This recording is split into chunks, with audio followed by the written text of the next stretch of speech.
पिछले महीने मुख्यमंत्री अशोक गहलोत के समर्थन में इस्तीफा देने वाले कांग्रेस के 92 विधायकों पर फैसला लेने की मांग को लेकर प्रदेश भाजपा का प्रतिनिधिमंडल आज नेता प्रतिपक्ष गुलाबचंद कटारिया के नेतृत्व में विधानसभा स्पीकर डॉक्टर सीपी जोशी से मिला। प्रतिनिधिमंडल में शामिल 12 विधायकों ने स्पीकर सीपी जोशी से मुलाकात की और उन्हें कांग्रेस विधायकों के इस्तीफे पर जल्द कोई फैसला लेने का आग्रह किया, जिस पर सीपी जोशी ने भी जल्द कोई फैसला लेने का भरोसा दिलाया। प्रतिनिधिमंडल में उपनेता प्रतिपक्ष राजेंद्र राठौड़, भाजपा प्रदेशाध्यक्ष सतीश पूनिया, जोगेश्वर गर्ग, रामलाल शर्मा, अभिनेश महर्षि, निर्मल कुमावत, अशोक लाहौटी सहित 12 विधायक शामिल रहे। इधर जोशी से मुलाकात के बाद नेता प्रतिपक्ष गुलाबचंद कटारिया ने कहा कि जिन कांग्रेस विधायकों और मंत्रियों ने इस्तीफे दे दिए हैं, उनका फिलहाल अभी तक इस्तीफे मंजूर क्यों नहीं किए गए, क्या कुछ वर्तमान में स्थिति है, क्या वे अभी मंत्री हैं या नहीं हैं। स्पीकर जोशी को इस पर जल्द फैसला लेकर वस्तुस्थिति जनता के सामने रखनी चाहिए, ताकि जनता भी समझ सके कि 15वीं विधानसभा की मौजूदा स्थिति आखिर है तो क्या है।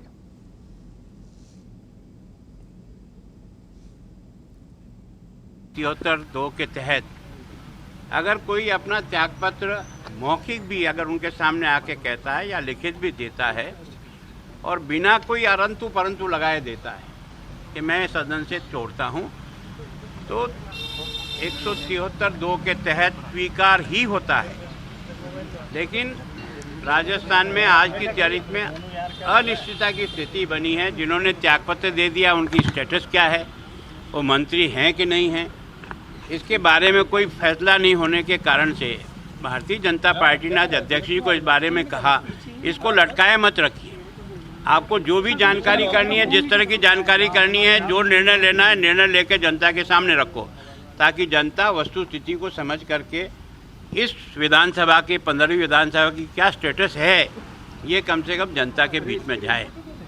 और हमारा आग्रह यह है कि जो इच्छा जाहिर कर देने मात्र से ही त्यागपत्र स्वीकार हो जाता है। अगर उसमें अरंतु परंतु लगाया, मैं इस कारण से दे रहा हूँ, मैं यूँ दे रहा हूँ, तो उसकी तो जांच हो सकती है। जिसमें एक लाइन का अगर प्रस्ताव है और व्यक्तिगत प्रस्ताव है कि मैं सदन का त्याग करता हूँ, इसका मतलब स्वीकार होना ही है। लेकिन उसको भी एक लंबी प्रक्रिया में, क्योंकि निर्णय तो अध्यक्ष जी के द्वारा ही होता है, उस निर्णय को इतना लंबा डालने से राजस्थान में अराजकता की स्थिति बनी हुई है। उसके विरोध में भारतीय जनता पार्टी ने इतने दिन से इंतजार कर लेने के बाद लगा है कि राजस्थान का भविष्य क्या होगा, कुछ पता ही नहीं लग रहा है। उसके लिए आज आकर के हमने ज्ञापन दिया और अध्यक्ष जी से कहा है इसको बिना डिले किए इसके तुरंत फैसला करिए।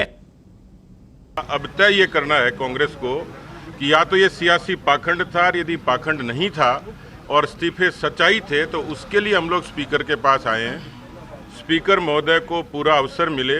उन्होंने भी कहा था कि मुझे, क्योंकि संवैधानिक मसला है, इसके लिए दूसरे प्रदेशों की मिसाल, देश की मिसाल, उसके बारे में अध्ययन करना, तो 2 हफ्ते का एक पर्याप्त समय उनको मिला था। और जब ये समय हो गया तब हमने उनके दरवाजे पर गुहार लगाई है कि राजस्थान में ये पता लगे कि सरकार कौन चला रहा है, क्योंकि वो बंगला सरकारी लिए हुए हैं, खाट सरकारी तोड़ रहे हैं, गाड़ी सरकारी तोड़ रहे हैं, रोटियां सरकारी तोड़ रहे हैं, कलम सरकारी चला रहे हैं, तबादले सरकारी कर रहे हैं। तो हमारा ऐतराज़ ये है कि जब इस्तीफे दे दिए तो सरकार कौन चला रहा है।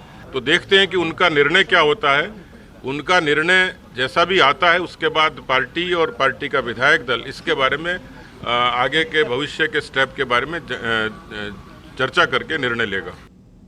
देखिए, त्यागपत्र की नौटंकी करने के बाद स्थानांतरण उद्योग को बड़ी बेखूबी से सरकार के वो मंत्री चला रहे हैं जिन्होंने विधायक के रूप में त्यागपत्र दिया।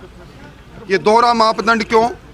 हमने विधानसभा अध्यक्ष जी को कहा है, स्वेच्छा से जिन्होंने त्यागपत्र सौंपा, विधानसभा के नियम और प्रक्रियाओं के नियम 173(2) के तहत आपके पास ये विवेक तो है कि आप अपने विवेक का इस्तेमाल करके सुनिश्चित करें कि वो स्वेच्छा से था या नहीं था।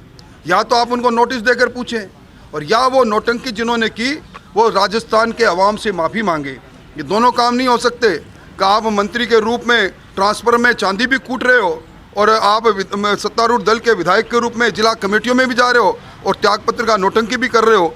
क्यों नहीं कहते कि हमने त्यागपत्र गलती से दे दिया, इसलिए हम आज इनके पास आए हैं। और मैं समझता हूं कि जिन्होंने आलाकमान को, अपनी आलाकमान को ललकारा, अब वो बैकफुट पर है।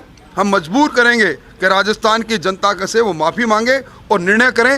मैं धन्यवाद देना चाहूँगा विधानसभा अध्यक्ष जी ने कहा कि मैं ऐसा निर्णय दूंगा जो हिंदुस्तान के संसदीय इतिहास के अंदर उस निर्णय की कोई नज़ीर बनेगी। इस्तीफा देकर गए, बाकायदा सोशल मीडिया के ऊपर, मीडिया के अंदर, प्रिंट मीडिया, इलेक्ट्रॉनिक मीडिया, सब जगह इस्तीफा लेते हुए स्वीकार कर रहे हैं। इस्तीफे के ऊपर जो प्रारूप आया उसके ऊपर सब विधायकों के हस्ताक्षर है, मंत्रियों के हस्ताक्षर है, तो निर्णय करना चाहिए। आप उन विधि के अनुसार, कानून के अनुसार, विधानसभा के नियम प्रक्रिया के अनुसार अगर वो इस्तीफे स्वीकार करने योग्य है तो उनको स्वीकार करना चाहिए और सरकार को बर्खास्त करना चाहिए। और अगर इस्तीफे स्वीकार करने योग्य नहीं है तो स्पीकर को अपनी स्थिति स्पष्ट करनी चाहिए।